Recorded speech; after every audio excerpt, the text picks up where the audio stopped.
పిల్లలకి స్కూల్ పాఠశాలైతే పేరెంట్స్‌కి స్కూల్ పేరెంట్స్‌శాల. నమస్తే అమ్మా. నమస్తే అమ్మ. శ్రావణ శుక్రవారాల గురించి ఈరోజు మాట్లాడుకుంటే, హ్మ్. వరలక్ష్మి వ్రతం ముందు ఫస్ట్ మనం సెకండ్ వారమే చేస్తాం కదా! హ్మ్. ఒకవేళ మిస్ అయితది అనుకుంటే ఫస్ట్ వారం చేసుకోవచ్చా? చేసుకోకూడదా?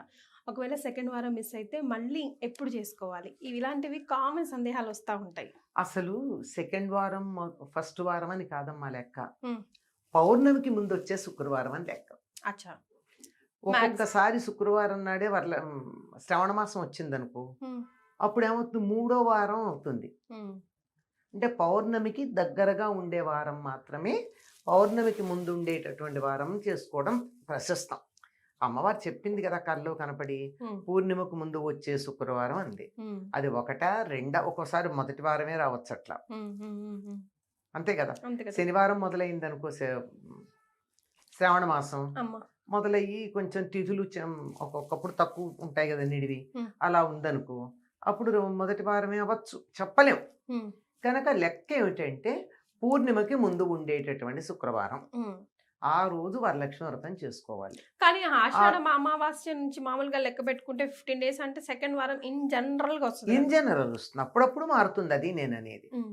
అంచేత ఇన్ జనరల్ లెక్క పెట్టేసుకుని ఇదే లెక్క అంటే కుదరదు గనక అదే. హ్మ్. Just thumb rule. తప్పనిసరిగా థంబ్ రూల్ అని చెప్పేదేమిటి అంటే పూర్ణిమకు ముందొచ్చే శుక్రవారం. డన్. హ్మ్.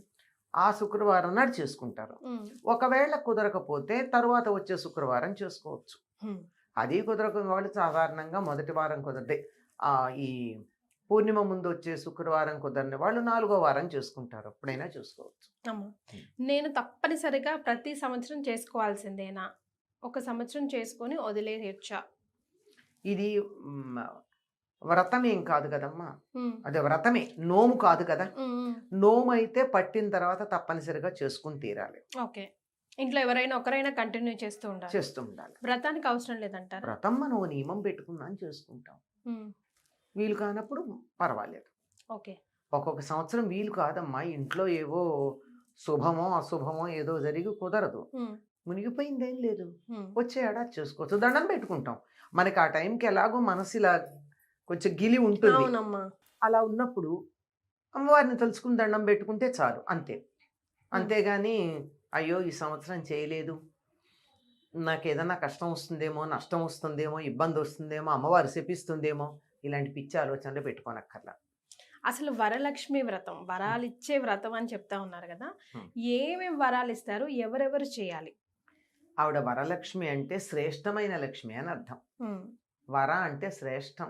హ్మ్. ద బెస్ట్, ద హ్మ్. చోజన్, ద చాయిసెస్ట్ అని అర్థం. అమ్మ. అంటే అన్ని లక్ష్ముల్లోకి ది బెస్ట్. అక్కడ 10 రకాలుంటే ఈ 10లో నేను ఇది కావాలి అని ఎన్నుకున్నది వర. హ్మ్. అటువంటి వరలక్ష్మి. అంటే అన్ని లక్ష్ముల్లోకి ఉత్తమమైన లక్ష్మి ఏదైతే ఉందో అది ఇస్తుంది. ఏమిటా ఉత్తమమైన లక్ష్మి? హ్మ్. అంటే నాకు బోలెడు డబ్బుంది. కానీ స్విస్ బ్యాంక్‌లో ఉంది. హ్మ్. నాకేమన్నా ఉపయోగపడిందా? మరి. నాకు నలుగురు కొడుకులు. 4 దేశాల్లో ఉన్నారు. హ్మ్. ఒంట్లో బాగుండకపోతే నా అనేవాడు ఉండడు. లేరు. నాది ఏ పనివాళ్ళో చూడాలి. లేపోతే అది లేని పరిస్థితి. హ్మ్. అది సంతాన లక్ష్మి ఉన్నట్టా? లేనట్టే. సంతానం ఉంది గానీ సంతాన లక్ష్మి లేదు. ఆ! ఆ! అవునమ్మా. ఆ! హ్మ్. నాకు ఫ్రిడ్జ్ నిండా స్వీట్లున్నాయి. కానీ నా ఒళ్ళు షుగర్ ఫ్యాక్టరీ. ఏం లాభం? హ్మ్. ఉపయోగం ఉందా? లేదు. లేదు. ఏది ఉంటే ఉన్నటువంటి అన్ని రకాల సంపదల్ని అనుభవించగలమో అది శ్రేష్టమైన లక్ష్మి. అబ్బా!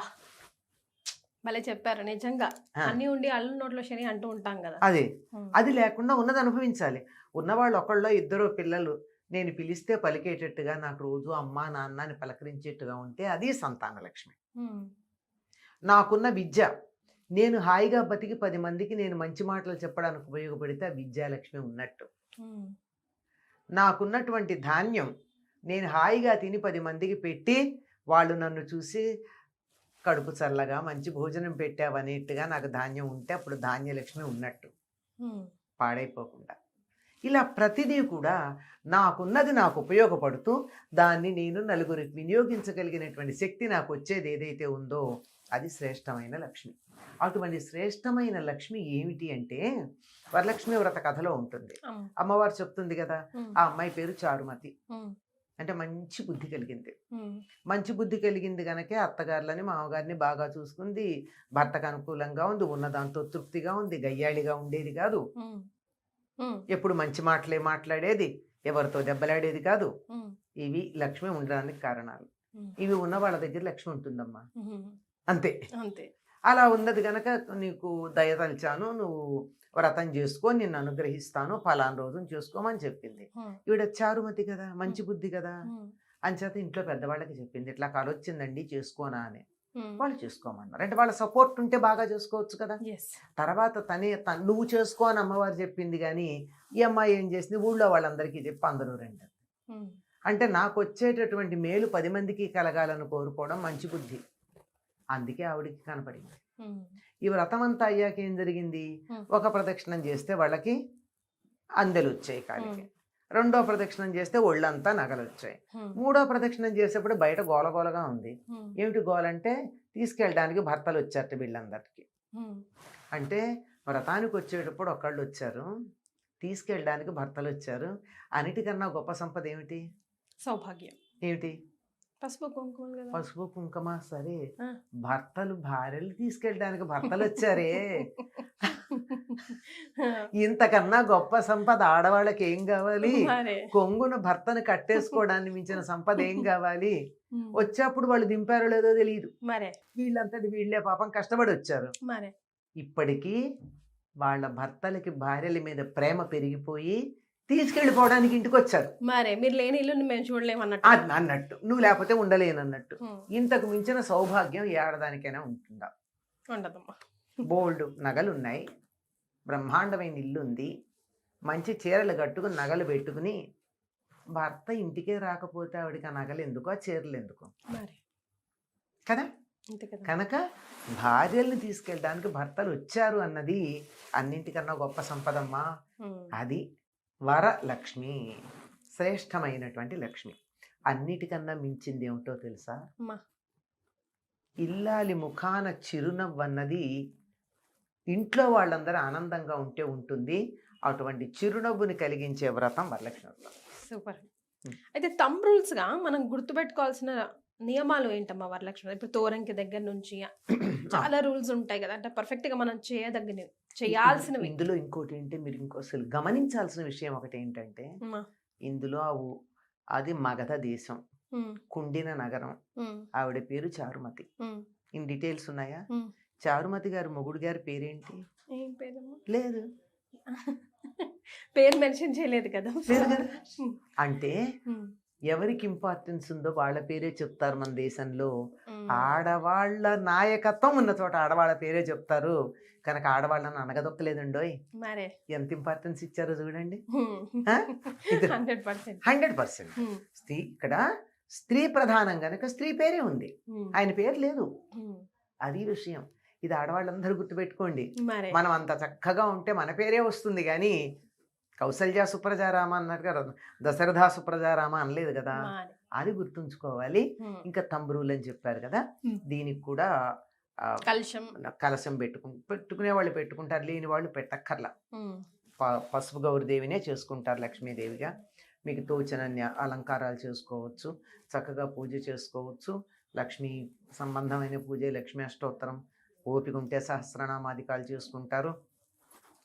9 పోగులు ఉన్నటువంటి 9 ముళ్ళున్న తోరం కట్టుకుంటారు. ఉమ్. అది కట్టుకుని కథ చెప్పుకుంటారు. ఇది దేనికి లింక్ అమ్మా? ఈ 9 నవగ్రహాలకి లింకా?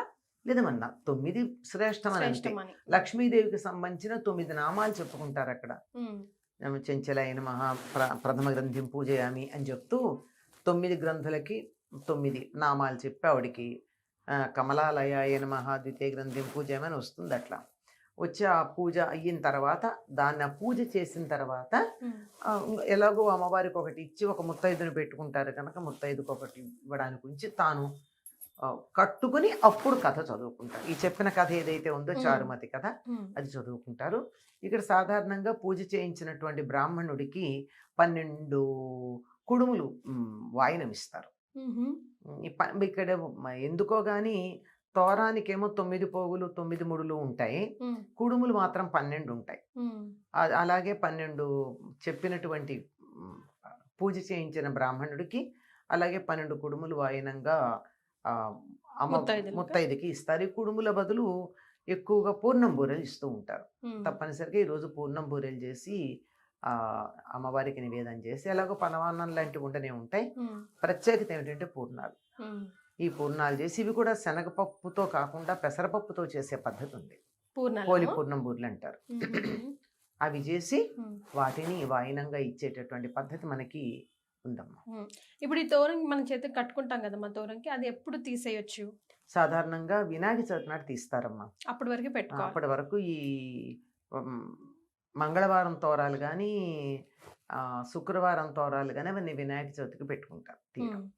సో మినిమం ఏం నియమాలు పాటించాలమ్మా ఆ రోజు వ్రతం చేస్తున్నప్పుడు? ఏ వ్రతానికైనా పాటించే నియమం ఒకటే ఉందమ్మా. ముందు రోజు ఒక పూట భోజనం చేయడం, బ్రహ్మచర్యం పాటించడం, ఉమ్, వీలైతే భూసేయనం, ఉమ్. నేల మీద పడుకోవడం, ఇవన్నీ ఏ వ్రతానికైనా ఏ పూజకైనా ఇవి పాటిస్తారు. పొలిమేర నియమం. దాటకూడదు ఇట్లాగా అట్లాంటివి ఏం లేవు. ఏం లేవు. ఏం లేవు.